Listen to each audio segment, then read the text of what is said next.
ಬೆಳಗಿನ ಜಾವ 4 ಗಂಟೆಗೆ ಎಬ್ಬರಿಸ್ತಿದ್ರು ಡೈರೆಕ್ಟರ್ ಎಲ್ಲರನ್ನು. ಅಲ್ಲಿ ಹೋದ್ರೆ ನೆಟ್ವರ್ಕ್ ಸಿಗಲ್ಲ, ಪಲ್ಟಿ ಹೊಡೆದು ಯಾರು ಉಳ್ಕೊಳ್ತಿರ್ಲಿಲ್ಲ. ಆ ಥರ ಒಳ್ಳೇದು ಕೆಟ್ಟದ್ದು ಎಲ್ಲಾನು ಅವ್ರು ನೋಡ್ಕೊಳ್ತಾರೆ. ಒಳ್ಳೆ ಒಳ್ಳೆ ವಿಷಯಗಳನ್ನೆಲ್ಲ ಶೇರ್ ಮಾಡ್ತಿರ್ತಾರೆ. ಸೀರಿಯಸ್ ಆಗಿದ್ದಾಗ್ಲೂ ನಗಿಸ್ತಾ ಇದ್ರಾ? ಅದು ಆಕ್ಚುಲಿ BFX ಅಲ್ಲ, ರಿಯಲ್ ಶೂಟ್. ಅದು ರಾಜ್ ಸರಿಗೆ ಆ ಥರ ಫೈಟ್ ಮಾಡ್ಬೋದಾ ಅಂತ ನಾನು ಅನ್ಕೊಂಡಿದ್ದೆ. ಭೂತ್ ಬಂಗ್ಲಾದಲ್ಲಿ ಶೂಟ್ ಮಾಡ್ತಾ ಇದ್ವಿ. ವಧೆಗಳು ಸರಿಯಾಗಿ ಬೀಳ್ತಿರೋದು. ಒಂದು ಡೆಡ್ ಬಾಡಿ ತರ ಒಬ್ಬರನ್ನ ಮಲಗಿಸ್ಬೇಕಾಗಿತ್ತು. ನಾನು ಡೈರೆಕ್ಟರ್ ಬೀಳ್ತಿರ್ಲಿಲ್ಲ ಈ ಸಿನಿಮಾದಲ್ಲಿ. ಒಬ್ಬ ಮನುಷ್ಯನಲ್ಲಿ ಒಂದು ಪಾಸಿಟಿವ್ ಗುಣ ಇರುತ್ತೆ, ಒಂದು ನೆಗೆಟಿವ್ ಗುಣ ಇರುತ್ತೆ. This was one of my best movie. Sudeep sir ಅಭಿಮಾನಿ ಅವರಿಗೆ ಗುಡ್ ನ್ಯೂಸ್ ಇದು. ಬಿಲ್ಲರಂಗ ಭಾಷೆ ಕಂಪ್ಲೀಟ್ ಆಯ್ತು ಸರ್. ಆತ್ಮೀಯ ಕನ್ನಡ ಪಿಕ್ಚರ್ ವೀಕ್ಷಕರಿಗೆ ನಮಸ್ಕಾರ. ನಾನು ಪಲ್ಲವಿ ಇಂದ್ರಾಜ್. ರಕ್ಕಸಪುರದೋಳು ಸಿನಿಮಾ ಈಗಾಗಲೇ ಸಿನಿಮಾದಿಂದ ಒಂದಷ್ಟು ಅಪ್ಡೇಟ್ಗಳು ಬಂದಿದೆ. ನೀವೆಲ್ಲರೂ ಕೂಡ ನೋಡಿದಿರಾ, ಸಪೋರ್ಟ್ ಕೂಡ ಮಾಡಿದಿರಾ. ಸಿನಿಮಾ ರಿಲೀಸ್ಗೆ ರೆಡಿ ಇದೆ. ಇದೇ ಫೆಬ್ರವರಿ 6ನೇ ತಾರೀಕು ಸಿನಿಮಾ ರಿಲೀಸ್ ಆಗ್ತಾ ಇದೆ.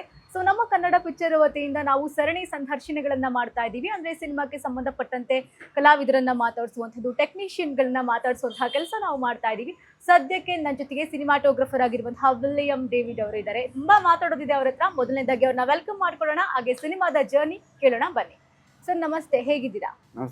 ಚೆನ್ನಾಗಿದ್ದೀನಿ ಸರ್. ಹಬ್ಬ ಆಯ್ತು ನಿನ್ನೆ, ಹೊಸ ವರ್ಷ ಬೇರೆ ಬಂತು. ಸರ್ ಏನ್ ಸರ್ ಹೊಸ ವರ್ಷಕ್ಕೆ ಸ್ಪೆಷಲ್? ಹೊಸ ವರ್ಷಕ್ಕೆ ಸ್ಪೆಷಲ್ ರಕ್ಕಸಪುರದಲ್ಲಿ ರಿಲೀಸ್. ರಕ್ಕಸಪುರದೋಳು. ಸೊ ಅದೊಂದು ತುಂಬಾ ಖುಷಿ ಕೊಡ್ತಾ ಇದೆ ನನಗೆ.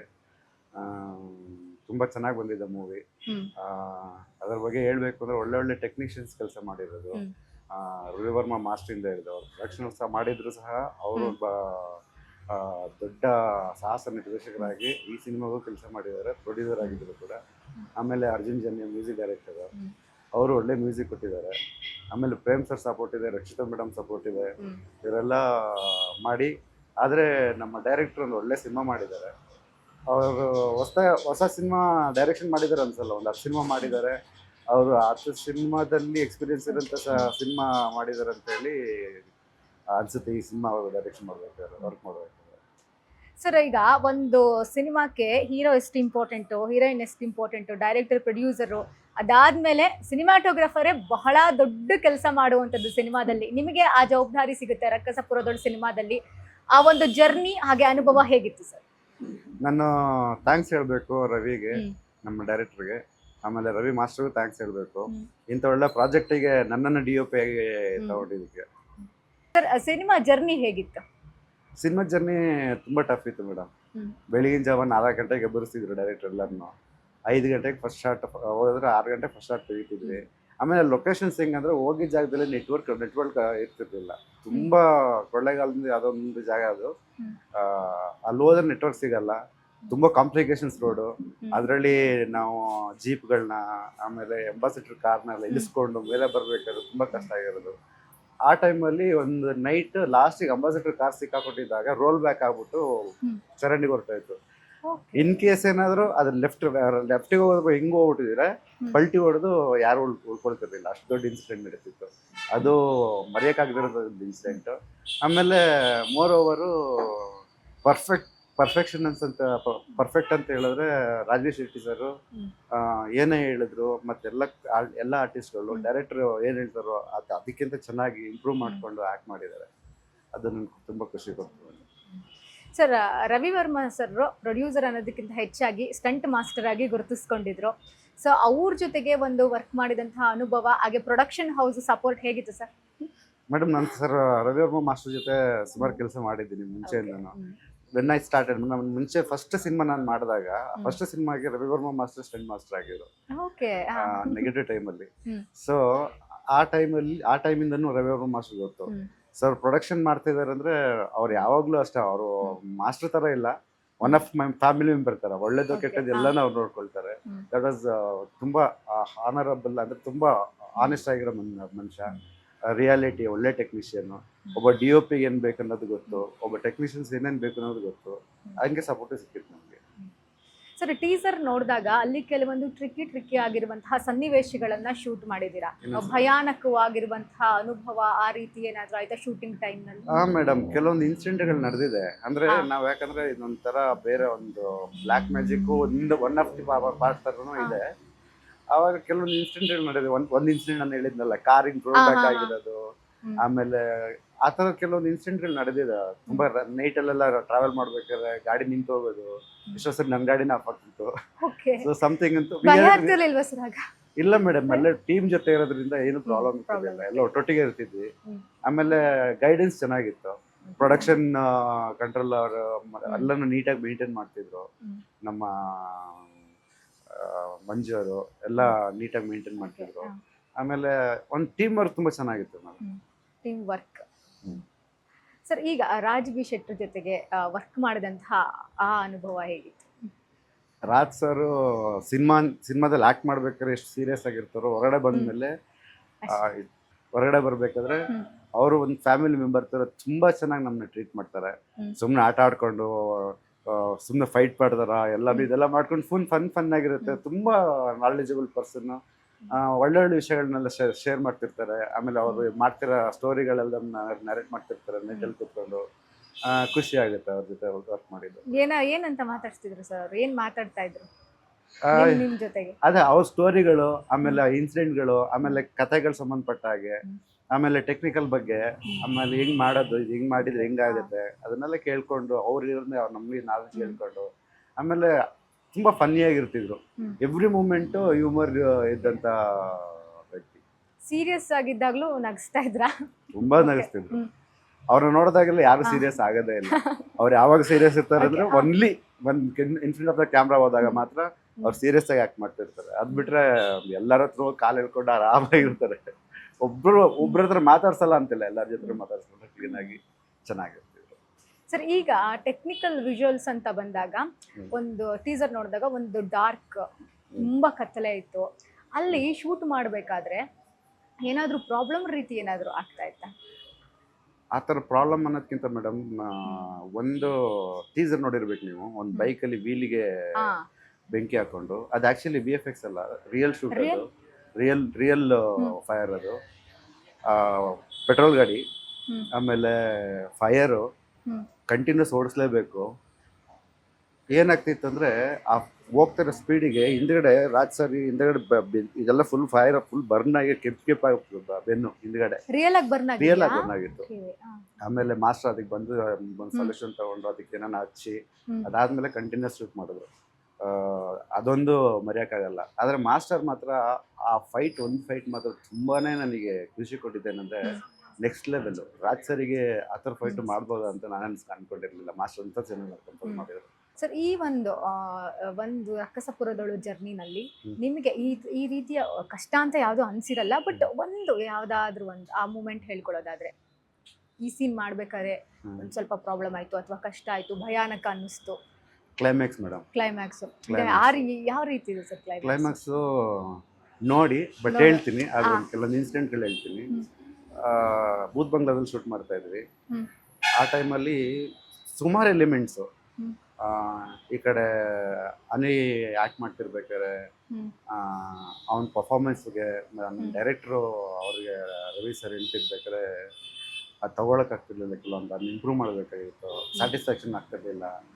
ಆಮೇಲೆ ವಧೆಗಳು ಸರಿಯಾಗೇ ಬೀಳ್ತಿರೋದು ತುಂಬ. ಅನಿರುದ್ಗೆ ಮತ್ತೆ ಫೈರ್ ಮೇಲೆಲ್ಲ ಜಂಪ್ ಮಾಡಬೇಕಾಗಿತ್ತು. ರಿಯಲ್ ಫೈರ್ ಮೇಲೆ ಜಂಪ್ ಮಾಡಬೇಕಿತ್ತು. ರಿಯಲ್ ಫೈರ್ ಮೇಲೆ ರೋಲ್ ಆಗಬೇಕಾಗಿತ್ತು. ಆ ಥರ ಇನ್ಸಿಡೆಂಟ್ ಎಲ್ಲ ಮಾಡ್ಬೇಕಾದ್ರೆ ತುಂಬಾನೇ ಭಯ ಆಗೋದು ನಿಮಗೆ. ಅಯ್ಯೋ ಮಾಸ್ಟರ್ ಏನ್ ಮಾಡ್ತಿದ್ದೀರಾ? ಡೈರೆಕ್ಟರ್ ಹೋಗಿ ಬೇಡ ಡೈರೆಕ್ಟರ್ ಇದೆಲ್ಲ ಮಾಡೋದು ಬೇಡ, ಬೇರೆ ಏನಾದ್ರು ಮಾಡೋಣ ಅಂತ ಹೇಳ್ತಿದ್ದೆ. ಬಟ್ ಆದ್ರೂ ಎಲ್ಲ ಅಲ್ಲ ಸರ್, ಅದು ಭಯ ಆಗಲ್ವಾ ಫೈರ್ ಮೇಲೆಲ್ಲ? ಫೈರ್ ಮೇಲೆ ಭಯ ಆಗತ್ತೆ ಮೇಡಮ್. ಅದೊಂದು ಟೆಕ್ನಿಕ್, ಅದು ಮಾಸ್ಟರ್ಗೆ ಗೊತ್ತು ಹೆಂಗೆ ಅದನ್ನ ಕಂಪೋಸ್ ಮಾಡ್ತಾರೆ ಅಂತ. ಬಟ್ ನಮಗೆ ಭಯ ಆಗೋದು ಆ ಟೈಮ್ ನೋಡಿದಾಗ. ಸೊ ಆ ಥರ ಕೆಲವೊಂದು ಇನ್ಸಿಡೆಂಟ್ಗಳಿದೆ ಮೇಡಮ್. ಫೈಟಲ್ಲಿ ಅನ್ನೋದಕ್ಕಿಂತ ಮೋರ್ ಓವರ್ ಕೆಲವೊಂದು ಜಾಗದಲ್ಲಿ ತುಂಬ ಡೀಪಲ್ಲಿ ಹೋಗ್ತಿದ್ವಿ. ಅಲ್ಲಿ ಹೆಂಗಂದ್ರೆ ಇಷ್ಟೇ ಚಿಕ್ಕ ರೋಡು, ಅಲ್ಲಿ ಹೋದಾಗ ಅಲ್ಲೂ ಸಹ ನೆಟ್ವರ್ಕ್ ಇರಲ್ಲ. ಅಲ್ಲಿ ಒಂದು ವಾಟರ್ ಬಾಡಿ ಪಕ್ಕದಲ್ಲೇ ಶೂಟ್ ಮಾಡಬೇಕಾಗಿತ್ತು. ಆಮೇಲೆ ನೀರು ದಾಟಿ ಅಲ್ಲಿ ಅವ್ರನ್ನ ಒಂದು ಡೆಡ್ ಬಾಡಿ ಥರ ಒಬ್ಬರನ್ನ ಮಲಗಿಸ್ಬೇಕಾಗಿತ್ತು. ನೀರೊಳಗಡೆ ಕ್ಯಾಮ್ರಾ ತೊಗೊಂಡೋಗಿ ಶೋಲ್ಡರ್ ಮೇಲೆ ಇಟ್ಕೊಂಡು ನಮ್ಮ ಹುಡುಗರೆಲ್ಲ ಹೋಗಿ ನಿಂತ್ಕೊಂಡು ಶಾರ್ಟ್ ಕಂಪೋಸ್ ಮಾಡಿದ್ದು ನೆನಪು. ಅಂದರೆ ಯಾಕಂದ್ರೆ ಫೋರ್ಗ್ರೌಂಡಲ್ಲಿ ವಾಟ್ರು, ಆಮೇಲೆ ಮರ, ಆಮೇಲೆ ಬಾಡಿ, ಆ ಥರ ಒಂದೊಂದು ಒಳ್ಳೊಳ್ಳೆ ಕಂಪೋಸಿಷನ್. ಇದೆಲ್ಲ ನಮ್ಮ ಡೈರೆಕ್ಟರ್ ನಮ್ಗೆ ಹೇಳ್ಕೊಟ್ಟು ನನಗೆ ಹಿಂಗೆ ಬೇಕು ಅಂತ ಹೇಳಿದಾಗ ತುಂಬ ರಿಸ್ಕ್ ಹೋಗ್ಬಿಟ್ಟಿದ್ವಿ ಆ ಟೈಮಲ್ಲಿ ಮಾತ್ರ. ಆಮೇಲೆ ನೈಟ್ ಬರಬೇಕಾದ್ರೆ ಹೆಂಗಾಗಿತ್ತಂದರೆ ಎಲ್ಲ ಗಾಡಿಗಳು ಬಂದ್ವು. ನಮ್ಮ 407 ಆರ್ಟ್ ಡಿಪಾರ್ಟ್ಮೆಂಟ್ ಗಾಡಿ ಇದೆ ಪ್ಯಾನಲ್ ಕಟ್ ಆಗ್ಬಿಟ್ಟು ಓ. ಗಾಡಿ ಗೇರ್ ಬಾಕ್ಸ್ ಕಟ್ ಆಗ್ಬಿಟ್ಟು ಗಾಡಿ ಮೂವ್ ಆಗ್ತಿರ್ಲಿಲ್ಲ. ಆಮೇಲೆ 1 ಕಿಲೋಮೀಟರ್ ಇಂದ ನನ್ನ ಜೀಪ್ನ ತಗೊಂಡು ರಿವರ್ಸಲ್ಲೇ ಬಂದು ರಿವರ್ಸ್ ಅಲ್ಲಿ ರಿವರ್ಸಲ್ ಬಂದು ಅದಕ್ಕೆ ಹಗ್ಗ ಕಟ್ಟಿ ಎಳ್ಕೊಂಡು ಹೇಳ್ಕೊಂಡ್ ಹೋಗಿದ್ದು ಎಳ್ಕೊಂಡು ಹೋಗಿ ಸಿಟಿ ತನಕ ತಗೊಂಡು ಹೋಗ್ಬಿಟ್ಟು ರೆಡಿ ಮಾಡ್ಸಿದ್ವಿ ಮಿಡ್ ನೈಟ್ ಅಲ್ಲಿ. ಮಿಡ್ ನೈಟ್ ಅಲ್ಲಿ ಅದೆಲ್ಲ ಮೆಮೊರಿ ಅದೆಲ್ಲ. ಎಲ್ಲೇ ಹೋಗಿ ಸಿಕ್ಕಾಕೊಂಡ್ರು ನನ್ ಜೀಪ್ ತಗೊಂಡು ಹೋಗೋದು, ಹಗ್ಗ ಕಟ್ಟೋದು, ಹೇಳಿಯೋದು, ಅದೇ ತರ ತುಂಬಾ ವಿಷಯಗಳು ಅಂದ್ರೆ ಇತ್ತು. ಒನ್ ಟೈಮು ಕೊಳ್ಳೇಗಾಲದ ಹತ್ರ ಒಂದು ಯಾವ್ದೋ ಒಂದು ಇದು ಶೂಟ್ ಮಾಡ್ತಿರ್ಬೇಕಾದ್ರೆ ಒಂದು ಲೊಕೇಶನ್ ನೋಡ್ಕೊಂಡ್ ಬರ್ಬೇಕು ಅಂತ ಹೇಳಿ ಜೀಪಲ್ಲಿ ನಾನು ಮತ್ತೆ ಡೈರೆಕ್ಟ್ ಇಬ್ರು ಹೋಗಿ ದೊಡ್ಡ ಬೆಟ್ಟ, ಅದ್ರ ಮೇಲೊಂದು ದೇವಸ್ಥಾನ ಇದೆ, ಯಾವಾಗ್ಲೂ ಯೂಶುವಲ್ ಆಗಿ ಹೋಗೋದೇ ಅಲ್ವಾ ಅಂತ ಹೇಳ್ಬಿಟ್ಟು ಬೆಟ್ಟ ಹತ್ತಿಸ್ಬಿಟ್ವಿ ನಾನು ಡೈರೆಕ್ಟ್ರು. ಈಗೇನ್ ಮಾಡೋದು, ಈಗ ಹತ್ಸ್ಬಿಟ್ಟಿದ್ವಿ, ತಿರ್ಗ್ಸಕ್ ಆಗ್ತಿಲ್ಲ ಗಾಡಿಯಲ್ಲಿ.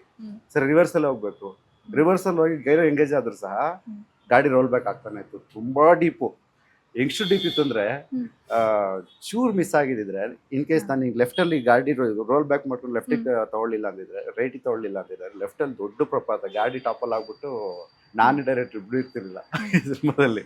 ಅಷ್ಟೊಂದು ಇದರಲ್ಲಿ ಕೊನೆಗೆ ಹೆಂಗೋ ಇದು ಮಾಡಿ ಗಾಡಿ ಸ್ಟಾಪ್ ಮಾಡ್ಕೊಂಡು ಬಂದ್ವಿ.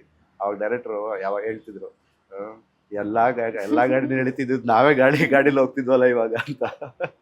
ಅದೊಂದು ತುಂಬಾ ಅಂದ್ರೆ ತುಂಬಾ ಭಯ ಆಗಿರೋ ಇನ್ಸಿಡೆಂಟ್. ಆಮೇಲೆ ಊರ್ ಜನನೆಲ್ಲ ಬಂದು ಒಂದು 50-60 ಜನ ಬಂದು ಆ ಗಾಡಿನ ಮತ್ತೆ ತಳ್ಳಿ ಅದಾದ್ಮೇಲೆ ರಿವರ್ಸ್ ಅಲ್ಲೇ ತಿರುಗಿಸ್ಕೊಂಡು ವಾಪಸ್ಸು ಕಾಡು ಒಳಗೆ ಇಳಿಸ್ಕೊ ಬಂದಿರ್ತೀವಿ ಗಾಡಿನ.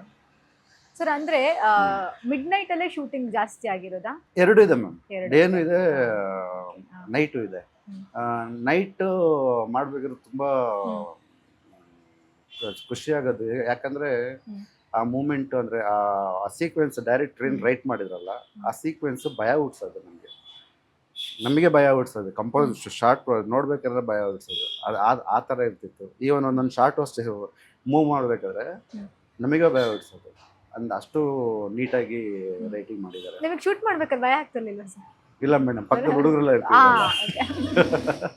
ಭಯ ಆಗ್ತಿರ್ಲಿಲ್ಲ. ಬಟ್ ಆ ಸೀಕ್ವೆನ್ಸ್ಗಳ ಹತ್ರ ಮನ್ಸಿಗೆ ಕೂರ್ತಿತ್ತು. ನಾನು ವಿ ಫೆಂಡ್ ಅಲ್ಲಿ ನೋಡ್ಬೇಕಾದ್ರೆ ನನಗೆ ಅನ್ಸೋದು, ಇದು ವರ್ಕ್ ಆಗುತ್ತೆ, ಇದು ವರ್ಕ್ ಆಗುತ್ತೆ ಅಂತ ನನಗೆ ಅನ್ಸೋದು. ಅದನ್ನ ಫೀಲ್ ಮಾಡಿದ್ದೀನಿ.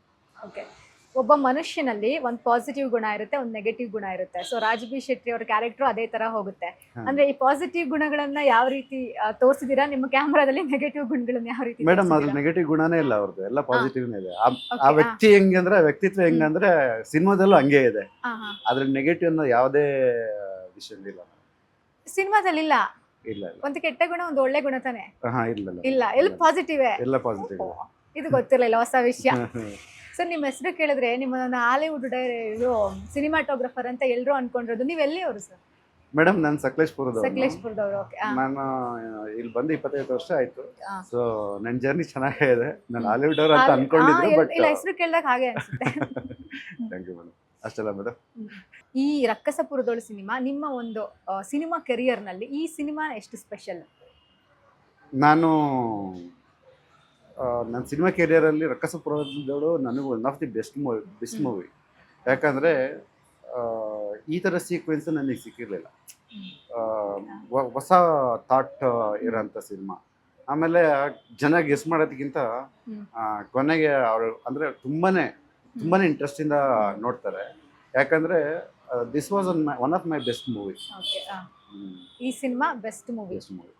ಸರ್, ನೆಕ್ಸ್ಟ್ ಯಾವ್ಯಾವ ಪ್ರಾಜೆಕ್ಟ್ಗಳಲ್ಲಿ ಮಾಡ್ತಿದ್ದೀರಾ? ಮೇಡಮ್, ನೆಕ್ಸ್ಟ್ ನಡೀತಾ ಇದೆ ಮೇಡಮ್, ಬಿಲ್ಲರಂಗ ಭಾಷೆ ನಡೀತಾ ಇದೆ, ಆಮೇಲೆ ತೆಲುಗು ಪ್ರಾಜೆಕ್ಟ್ ನಡೀತಾ ಇದೆ. ಆಮೇಲೆ ಇನ್ನೊಂದೆರಡು ಅಂದ್ರೆ ಇನ್ನೊಂದು ಕೆಲವೊಂದು ಮಾತುಕತೆ ಇದೆ, ಬಟ್ ಅದು ಇನ್ನೂ ಬರೋ ತನಕ. ಸುದೀಪ್ ಸರ್ ಅಭಿಮಾನಿ ಅವರಿಗೆ ಗುಡ್ ನ್ಯೂಸ್ ಇದು. ಬಿಲ್ಲರಂಗ ಭಾಷೆ ಕಂಪ್ಲೀಟ್ ಆಯ್ತು ಸರ್? ಇಲ್ಲ ಮೇಡಮ್, ಸ್ಟಾರ್ಟ್ ಆಗಿದೆ. ಓಕೆ ಸರ್, ರಕ್ಕಸಪುರದೋಳು ಸಿನಿಮಾ ರಿಲೀಸ್ಗೆ ರೆಡಿ ಆಗಿದೆ. ಏನ್ ಹೇಳಕ್ ಇಷ್ಟಪಡ್ತೀರಾ? All the best. ಎಲ್ಲರೂ ಸಿನಿಮಾ ಬಂದು ನೋಡಿ, ಒಳ್ಳೆ ಸಿನಿಮಾ, ಥಿಯೇಟರ್ಗೆ ಬಂದು ನೋಡಿ. ಇಂಥ ಸಿನಿಮಾನ ಮಿಸ್ ಮಾಡ್ಕೋಬೇಡಿ. ಥ್ಯಾಂಕ್ ಯು ಸರ್ ಜಾಯ್ನ್ ಆಗಿದ್ದಕ್ಕೆ. ನೋಡಿದ್ರಲ್ವಾ, ಇದಾಗಿತ್ತು ಈ ಹೊತ್ತಿನ ವಿಶೇಷ. ಇನ್ನಷ್ಟು ಹೆಚ್ಚಿನ ಅಪ್ಡೇಟ್ಗಳಿಗಾಗಿ ನೋಡ್ತಾ ಇರಿ ಕನ್ನಡ ಪಿಕ್ಚರ್.